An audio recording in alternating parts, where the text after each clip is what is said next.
Yo, what's good? You already know it's your boy Ken Wall. It's your boy Deja Wonder. And today's topic, boy, you are in for a treat, so stay tuned. You're listening to Understated. Let's go. Come on now! Alright, so today's topic, why I'm so excited about it, is I like comparing two different things where you think they would be very different, but in reality they're really not. So today we're comparing rock and rap, yes, and the parallels and how similar they are. They're very similar in so many ways. And kind of a warning. Yeah, and kind of a warning to rap, because I don't want rap to end up like rock whatsoever, because rock is just it's not what it was.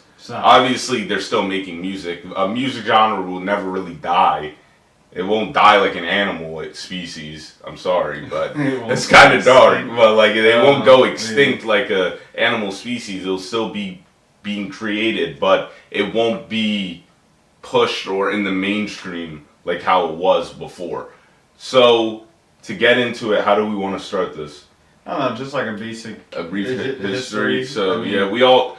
Well, not everyone knows, surprisingly. So, rock and roll 50s. Yeah. 50s was created by Chuck Berry. It was an African-American music genre. Yeah, rock and roll came from African-American. Yeah, originated because it talked about just how life was, how the struggle was. It promoted movements. It always was fight the system. That's what it was about. It was always underground. It was always it was always about what's going on politically in the social climate. That's what rock was about. Yeah. That's how it originated. Yeah, and from there it was just, you have to look at the history of it. It was built in African American communities, and African American communities at the time weren't allowed to really go mainstream. Yeah. Because of segregation. So then that's how you got freaking Elvis Presley. It was only once white artists started doing what black artists started doing that rock and roll became mainstream and associated with white artists. Yeah, that's like the rock was the minority for minority. Yeah, minority. It really was. Like, come on, bro. It was, and I think it's important to know that history, because when you relate it to rap started off as an underground thing in the hip hop community. Yeah. It was our own way of discussing our frustrations within the system, getting our thoughts out, and things of that nature. And when you have two genres that kind of start from a similar place, it's hard not to wonder if they're going to end up going the same way. Yeah, because when rock was starting out, they got the same thing. People didn't think rock was a music genre. They didn't. They didn't think rock was. They thought it was dangerous. Yeah, because we're black and. For that, it was originally called devil music. Yeah, devil music. And things of that nature. It's very weird. It's very weird. And then that's what rap is. Mm-hmm. Rap used to be rap isn't music. Hip hop isn't music. Isn't real music. And parents tried to keep their kids away from that. Yeah. All from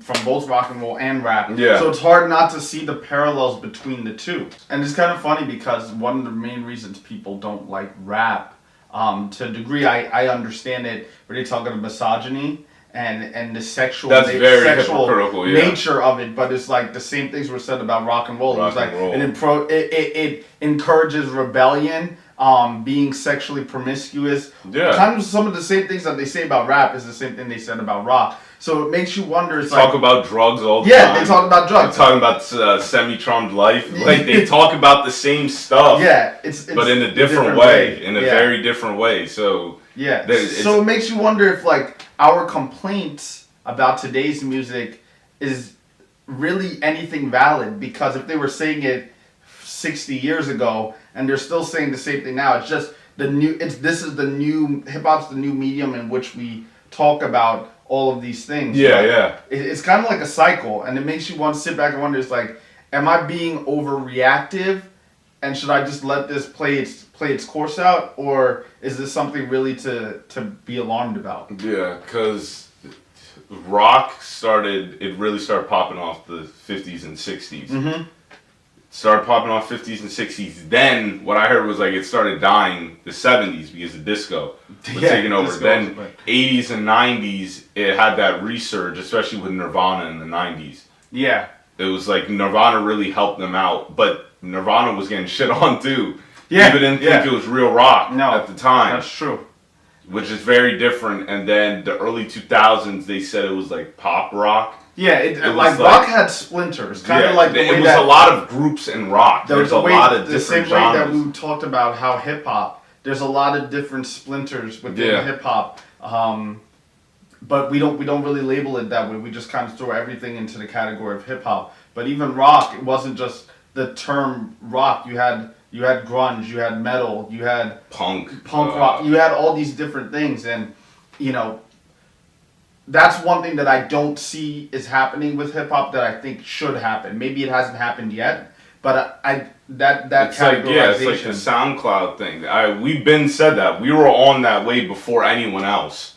Yeah. At least I like to believe so. I don't care what the hell you think. I don't give a shit. We were the first people to believe that, but. I think. Wait, remind them what you're referencing. Yeah, I was about to get into it before you cut me off. My fault.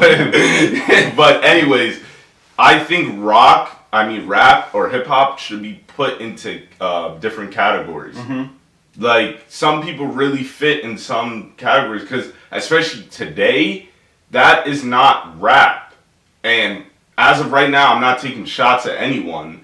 That doesn't mean like later I might take shots at you, but that's like Trippie Redd, Juice WRLD, Lil Uzi. A lot of them today they don't rap. Not necessarily. They don't. No, they don't. Not necessarily. No, it's they don't rap. They don't rap at all. So they have it. It's not rap, but at the same time, in terms of the production, it has the sound qualities of rap or hip hop. Yeah, so it needs to be put, I think, it's just my opinion, I think it needs to be put in a different category. Kind of, like, try not to cross things together. It's like, you wouldn't compare someone like Rakim and then like Lil Uzi Vert doing the same thing. No, you don't. They do completely different things. So it's like, I feel like that would help with this whole, like, debate where it's like new hip-hop versus old hip-hop. Where it's like, it's different. I agree with you. You wouldn't say categories. You wouldn't say Bush, the band Bush, and Fall Out Boy are the same. Yeah, you wouldn't compare. You wouldn't say this one's better. This one's better than the other. Yeah, because it's different things. Their way they make a different style of music, but at the same time, it's rock. But you don't want to. They don't cross. They don't like merge or anything. They don't get in each other's way. They stay in their own lane. All right, but I'm gonna pose this question to you. One of the articles I was reading was actually was like, this is a conversation that people only 40 years or older are having about this categorization stuff. That young people don't care about categorization because they don't care about being put in boxes. And I don't know if that's true, but it's something that I've heard before. This idea. Yo, shut the fuck up! Shut the fuck up! Shut the fuck up!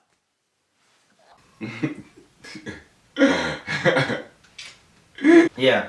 That this categorization of things in this generation is not necessary because it's a weird thing where this younger generation doesn't like to be put in boxes and they don't like labels. So everything is kind of a hodgepodge of whatever goes, and I like whatever I like, and I don't really need to say or justify what I like. And because of that, it's like to them, it's all just music.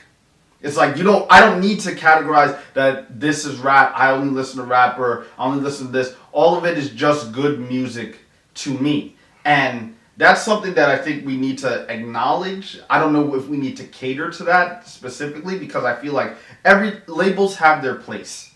Categorizations have their place. Yeah. Otherwise, how could we differentiate? But I think that's kind of... We wouldn't know shit if we didn't have labels. Exactly. We wouldn't know shit, I think it's just like, you have to recognize that this current generation is still young and they're still growing.